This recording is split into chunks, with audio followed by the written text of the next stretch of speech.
Emergency meetings are the core of our monumental success. What would each of you tell your 17-year-old self?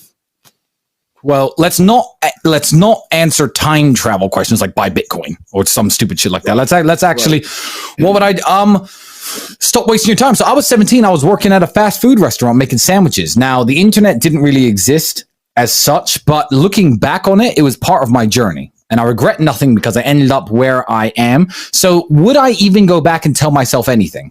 Is the question. If I had to. It would be to not burn so much of my time. Let's talk to the 17-year-olds who are listening. You know, do you finish your job, come home, play video games, etc.? That's what I used to do when I was 17 a little bit. What I didn't do is come home and think, okay, fuck, let's work on something new. Let's try and build something. Let's start a YouTube channel. Let's start creating content instead of consuming content. I'd tell myself to be a little bit more proactive with my free time and not fuck around so much. Starling, let's go on the line. Yeah, I'd tell myself, don't bother pursuing like a chemistry degree and go straight into entrepreneurship. Yeah. That was basically it. So you have a chemistry degree? I do. I have a double degree in chemistry. So you're mixing the drinks tonight then? I think you're come on, chemistry boy. Why don't you believe in traditional education? It's a complete. No, this is important because this is one of the biggest proportions. This is one of the biggest proportions of people's lives in debt, and it's also one of the biggest lies that's purported by society. This is a really big, important subject. So why, as someone who's been through the educational system, because I've never been through it, right? I have my views on it, but you've been through it. Why do you not firmly believe in the educational system? Well, first of all, university is just one big booze up. For the most part, it's like a 4-year booze up. That would be terrible. Losers. Well, we booze with purpose. Yeah, that's true. Yeah, it's a booze up that you're paying for in debt. Mm-hmm.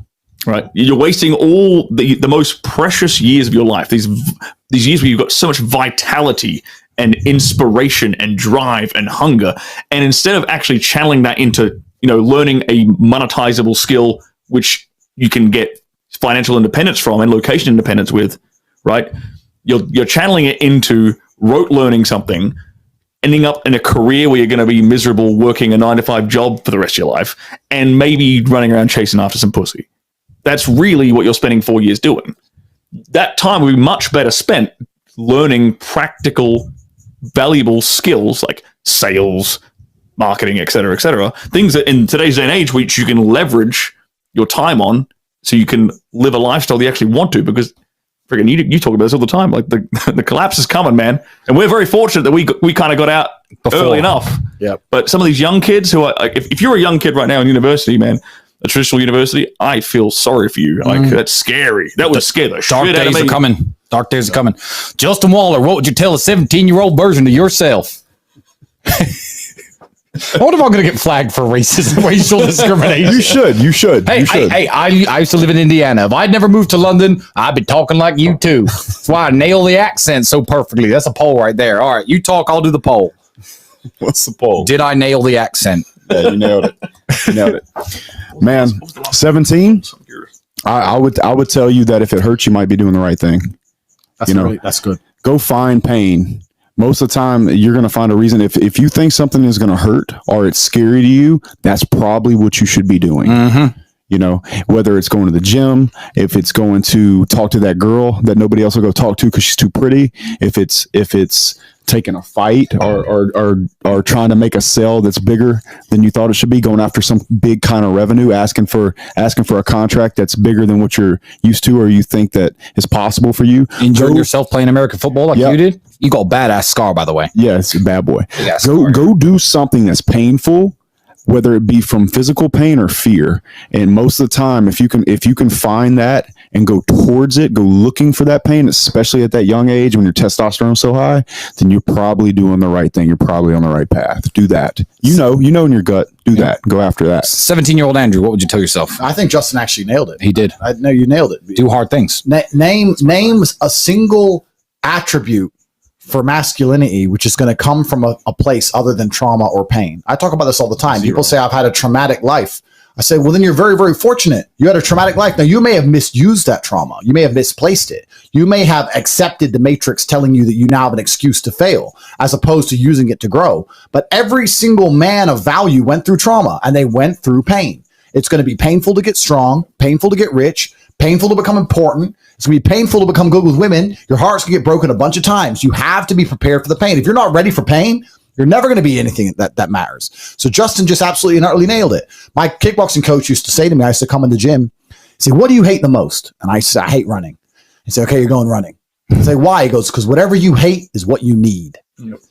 Whatever you hate is what you need. I want to spar, bag work, pads, no problem. Running, I didn't want to run, but that's what you need. And that's what life's about. You're not going to be able to go through life avoiding pain and also becoming a man of quality. You're going to have to be that guy who's been through so much shit that he can wake up and go, this ain't nothing. This ain't nothing compared to back then. This ain't nothing compared to that time. You know, and if you're not going to be that guy, then you're going to always suffer the consequences of not being that guy.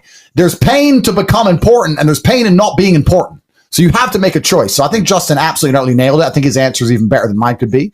You need to find something you're afraid of, find something that could hurt you, and go do it. And that's one of the great things about being young, right? You're basically superhuman. Yep. Yeah. All of us are our age. We're all in our 30s. I remember when I was 21. Bro, I Run could through a wall. Bro, I could drink all night. Yeah. I run 20 miles. Fight all you couldn't day. hurt me. Like I had Wolverine-like healing abilities, and this is actually one of the problems with the world today. I noticed the internet's fucked this up because we have all these youngsters who have a voice. They all think they know something on Twitter and on the internet. These kids, right? When I was 23, 22, I didn't know shit. I'm 35 now. I'm one of the smartest men on the planet. And when I was 23, I didn't know shit. When you're 35, you're definitely going to still be a dumbass. So when you're 23, like you are now, you don't know anything. Your only attribute is the fact you have Wolverine-like healing abilities and you're not using it. Stop talking. Start listening. Get out there. Get hurt. Get the fuck back up. Yep. And there's a degree. This is also something I want you to comment on from the football perspective, but there is a degree of wisdom that comes from physicality. I learned a whole bunch of shit about the world from just having my ass kicked. It wasn't even conversations. It was just getting beaten up. And you learn about the world I write tweets and they're like, that's so wise. Where'd you learn that? I was like, kicked in the face. That's how.